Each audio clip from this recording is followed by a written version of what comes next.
Good morning, everybody. Uneducated Economist here.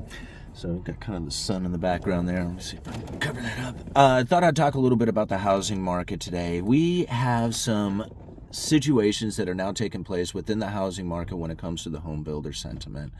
It came out yesterday, and it is about ready to turn completely negative. There is still just a little bit of positive sentiment when it comes to the home sales conditions, but really the rest of the home builder sentiment has gone completely negative.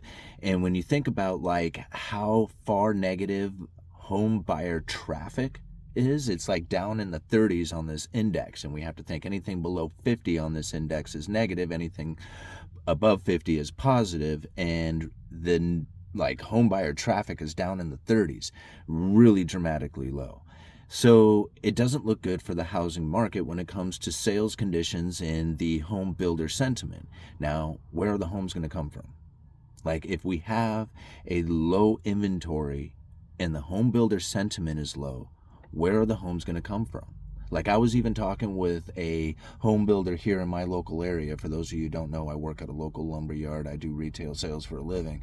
And this particular home builder he's one of my favorite guys to talk to because he does all his home building and he does high-end custom homes. I mean, we're talking no less than $800,000 up to $1.5 million. This is the style of homes that he builds. He does everything out of cash. Right? He is one of the coolest people I like to talk to when it comes to building homes. This guy really knows what he's doing, and he knows how to make money at it.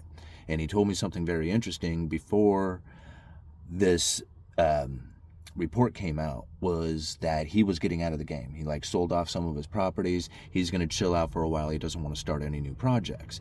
And he was talking about some of his concerns, and it's a lot of what these other home builders within this article are kind of referring to, like the labor conditions. That was one of the big ones that he talked about here in my area.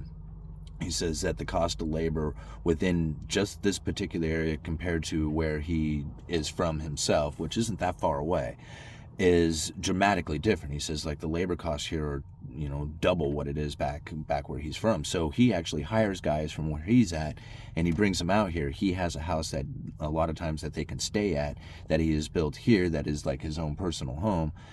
And then he can have the work for a lot cheaper, but still he says it's that the labor cost going into building a home here in my area is dramatically more, but he likes the area. The homes sell for a lot of money, and there's the reasons why, right? And all the labor costs and stuff going into it. But still, he's feeling the conditions in which that we are in right now is not conducive to him building a home. And we have to think this isn't even anything to do really with interest rates. Now, it does a little bit when he thinks about the sales, of these homes. He says right now he is able to unload a lot of these houses, but that if the interest rates are going to go even increasingly higher, or that the ability to borrow money in order to buy one of these homes is going to become very difficult, it does put concern on whether or not he should be starting projects going into the future, as far as whether or not he's going to be able to sell these homes. Now, he does have rental incomes and different things like that going on, so he has all sorts of market plays that he can be in, but it's the starting of new homes that I was focusing in on. It was like, man, if he's not starting new homes and he can do it all for cash and he's not worried about interest rates, who's going to start homes, right? Nobody's building homes right now. And I shouldn't say nobody, but there's less homes being started right now. So something very interesting that I picked up on when I was reading this article. Okay, so I'm trying to do this fast because I got to go into work. But something interesting I was reading in this article was is that I can't remember exactly what it said, but it said like something about the growing number of buyers who are deferring their purchase to the future, right? So if they are like postponing purchasing a home, and there's a growing number of people who are postponing their purchase of a home, that means the future is going to come with people who are looking to purchase a home, a growing number of them, right? They're postponing their purchases now because they don't like the condition of the market. So they're going to go into the future and purchase it then. At the same time, home builders are looking at the current condition and saying, man, this is not conducive to starting a home. So where are the future homes going to go to, or where are they going to be for all these people who are planning on purchasing into the future? You see where I'm getting at? The lack of inventory that has taken place right now is postponing the purchases, right? Because the prices are high. interest rates are elevated. So they're going to wait for better conditions going into the future. Right now is not a good condition for home builders. So how are they going to create a condition in which that these people are going to be happy to purchase a home if there's a lack of inventory going into the future? You see where I'm getting at?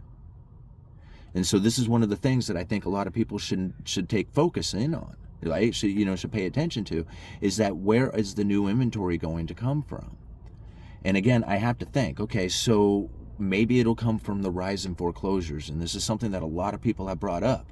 So let's take that strategy on for just a second and see if we can find when this rise in foreclosures is going to take place. Because first thing we have to see is a rise in unemployment. People have to lose their job in order for them to stop making payments on their house. Now, I'm not saying that's the necessity to take place, but that's most likely going to be what will take place is people will lose their jobs.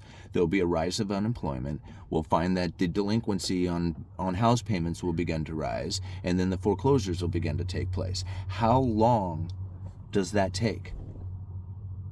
I mean, even if it was to start today, if unemployment was to rise today, and we had it up to, say 6.5% all of a sudden, and then we started finding the delinquencies, how long does it take before those delinquencies begin the foreclosure process? How long does it take for the foreclosure process to begin?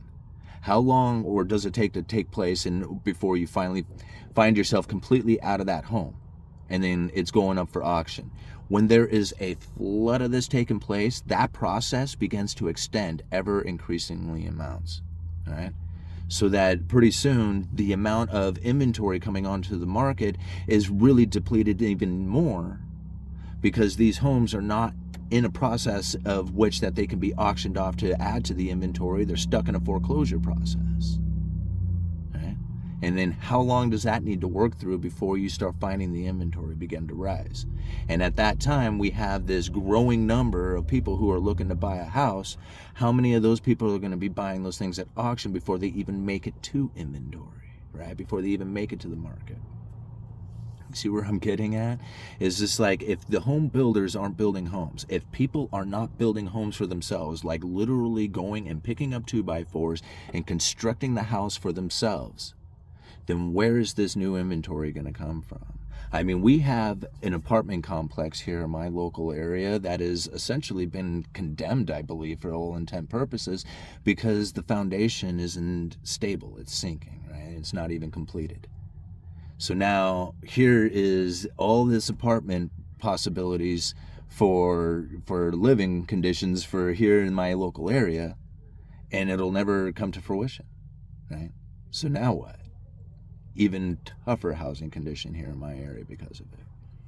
Just something I thought about. Okay, I got to go to work. Uneducated Economist, you let me know.